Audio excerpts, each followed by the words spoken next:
Qeveria italiane ka miratuar një dekret për të frenuar rritjen e çmimeve të karburantit si pasojë e tensioneve në lindjen e mesme.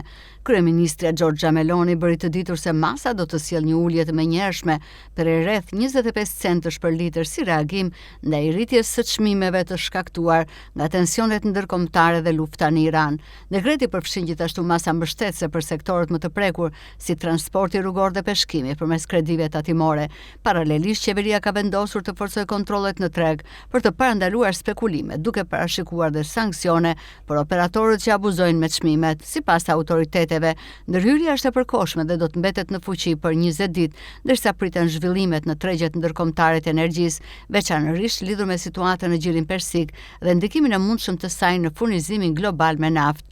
Ministri i Transportit Salvini e cilësoi masën si një ndihmës të rëndësishme duke theksuar se synimi është ulja e çmimit të karburantit në 1.90 euro për litër. Ai shtoi se qeveria ka bashkëpunuar me kompanitë kryesore të sektorit për të përballuar rritjen e çmimeve. Nga ana tjetër, opozita ka kritikuar dekretin duke cilësuar si një masë të përkohshme dhe me prapavijë elektorale.